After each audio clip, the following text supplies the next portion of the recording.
Sa magandang araw sa inyo lahat mga ka-J lovers. So matagal-tagalan din bago tayo maka-upload. So pasensya na, hindi tayo nakakapasok kasi tinamaan tayo ng allergy. So matinding allergy, almost sobrang 1 week yata ako hindi pumasok sa trabaho. So ito, matagal-tagal na tong video ko. Nasa cellphone ko lang to. So magka-upload lang tayo ngayon.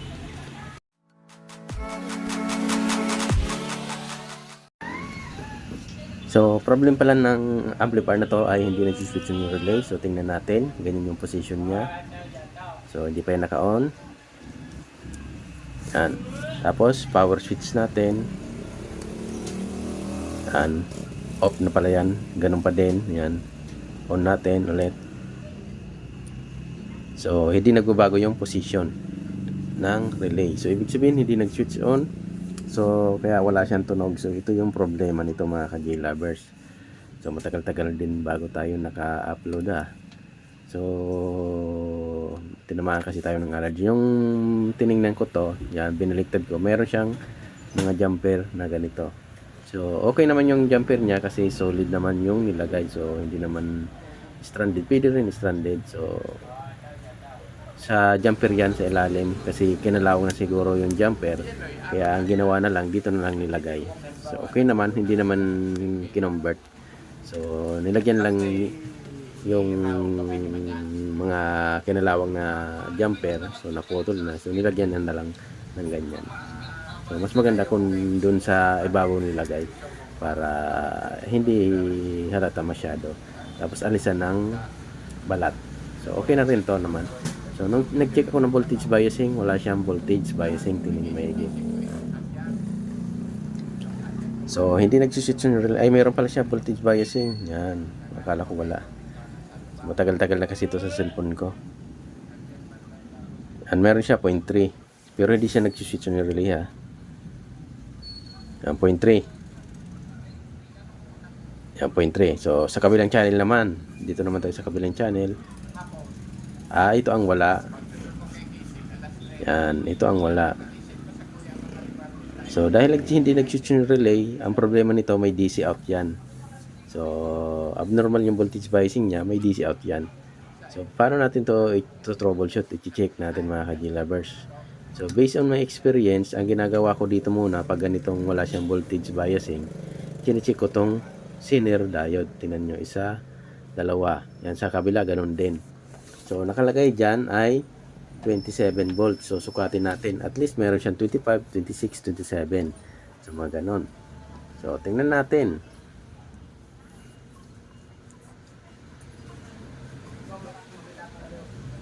Nung pag-check ko, ito yung 26, good. Sa kabilang channel to na, okay. 27, good. So, ito yung side na, okay. Ito yung bad side. So, nung pag-check ko, meron tayong 26. Itong sa ay wala. Dahil wala ito, ang gawin mo lang ay suyurin mo lang yan kung saan papunta. Dito siya, wala din. Tapos suyurin pa natin ito, may resistor siya, lilipat siya dito, meron tayong 40 volts. So ibig sabihin open yung resistor na to. So kadalasan ang dinadaan ng resistor niyan ay 4.7K. So tingnan nga natin. So nagits yung mga ka-J lovers ha. So kumuha lang ako ng 4.7K dyan. So hindi natin katan yung video para malaman nyo na kadalasan dyan yung tinatamaan. So ang dali lang naman i-troubleshoot, diba? Pagkabisado nyo. So galawan ng mga ganito. So katagalan na rin ng pag-ayos ko ng ganito na kakabisado ko na lang. So yan, 4.7K. So tanggalin natin.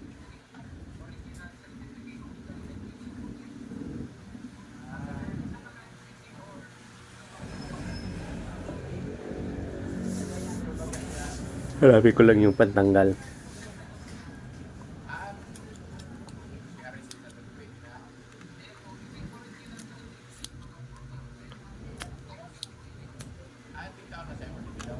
Itong ginagawa natin para lang to sa mga baguhan. So sa mga hindi pa kabisado kung paano mag-ayos. Pero sa mga professional, alam na to. Kaya skip nyo na lang. Yan, alisin lang natin tong 4.7K.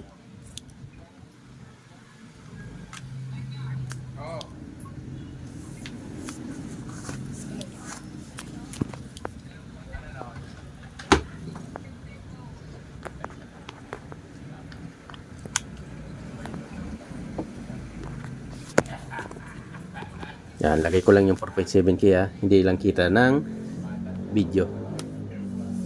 Naka-holder kasi tayo kung gagalawin ko pa. So, nakabit na natin yung 4.7K. Ito yung tinanggal natin. Yan, solder ko lang.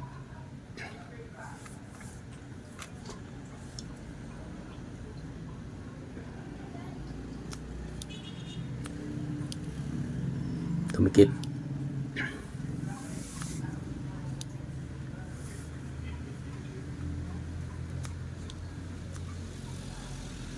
Yan.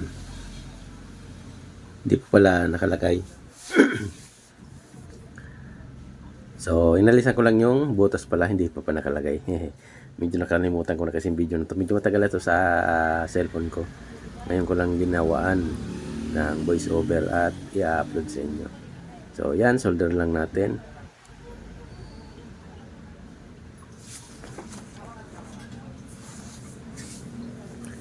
Cut lang natin yung sobrang paa.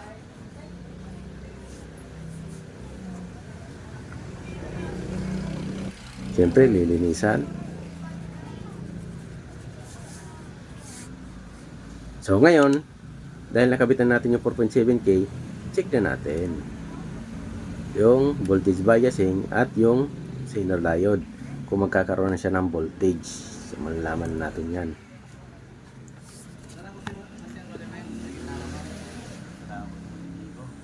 Okay, power on ko lang.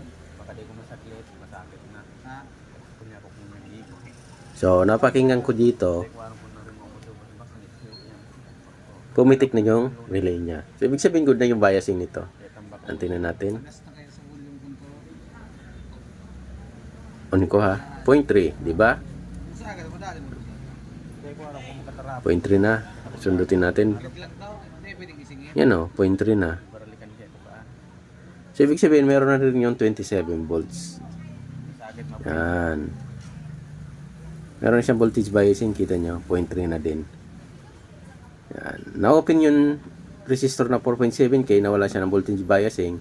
So, hindi ko lang notice pala na meron yan DC out. Tapos, hindi ko notice pala yung Zener diode nung nakabitan na natin na 4.7K na bagong resistor. So, may nakita ko dito, meron siyang may mga kinalawang. So, ang gagawin ko muna, siyempre papalitan ko to para sigurado tayo mga ka-G-lovers. Kasi kahit okay na yan, tutunog na yan, katagalan, pag hindi ko to tinanggal yung mga may kalawang dyan, ganun din, babalik din na naman yan.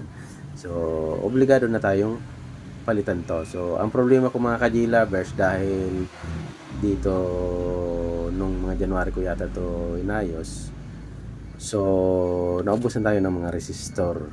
Kaya, ang ginawa ko, nag-series na lang ako para mahabol ko yung tamang value ng resistor. Kasi, naubos yung December, kakaayos natin. So, syempre, ganun na nga. So, pero okay na to mga G-lovers. Pwede na itong tumunog. Kasi may biasing na siya. Nagpitik na rin yung relay. Pero, sabi ko nga sa inyo, aayusin ko pa yung yung mga resistor dito na may kalawang. So, mag-adjust nga tayo. Tingnan nga natin. So, sundutin na lang natin. Tingnan natin kung both left and right meron na siyang audio. Kasi pumipitik na yung relay niya eh. Yan. On natin, tapos sundutin natin. Tapos stop tayo sa audio. So, left and right niya na. Tingnan natin.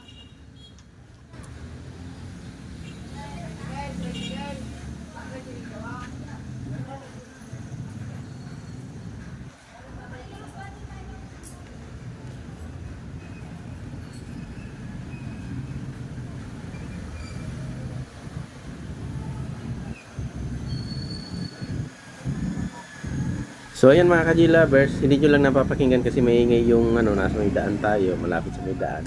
Pero okay na siya, may audio na siya, left and right na yan. So ang ginawa ko na lang dito, syempre inayos ko yung mga resistor na may makalawang. Tapos ito, yan, kita nyo. Hindi maganda yung pagka-solda na. Mukhang may cold solder na yan. So niresolder ko na rin yan, tapos nilinisan ko. Tapos ito, yan. Kailangan ko yung resolder. Tapos yung mga resistor. Yan, itong ibang jumper dito, to. Pwede kong ilipat din sa ilalim to kung hindi tayo tamarin yan. Pero okay naman yan, yung ganyan pagkagawa niya kasi jumper lang naman yan. So, tama naman yung rin yung jumper. So, ito yung sinasabi ko sa inyo, kailangan natin tong i-resolder yan. Yan. Ganun lang.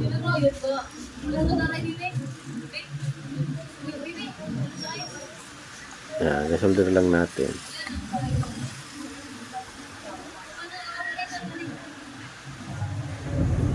Ubusin lang natin ito dyan. Sa lahat yan, yung mga nakita natin, i-resolder lang natin. Tapos, sunod nito, so skip na lang natin to. Yun, resistor. So, resistor lang, ay palitan natin yung resistor.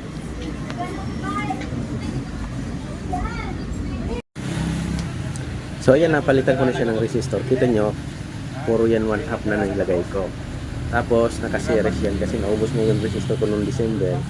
So, almost nagamit na natin lahat. Kaya ang ginawa ko, nag-series na lang ako ng mga resistor. So, basta sa tamang value rin yung natin ilagay. So, yung ibang jumper pala, nilagay ko na sa ilalim. Ay, sa ibabaw pala. Yung iba, hindi ko na ginalaw. Hindi ko na ginalaw yung iba. So, okay na to. Pwede na rin natin itong testingin. So, ayan na mga ka-G-Lovers. Okay na to. So, naka-FM tayo mga ka-G-Lovers. Pasensya na, hindi tayo naka-music. Naka-FM tayo yan. Nagsasalita. So, okay na to. Both left and right. Parehas naman okay. Yan. Sana meron na naman kayo natutunan sa tutorial natin na to. So, maraming salamat sa lagi niyo pagsubaybay sa ating channel. So, thank you very much. Siguro sa akin, ang mga supply ngayon makakatabang na o sa maray na pagpapaswag, kansing araw-araw na operasyon sa opisina Alga Record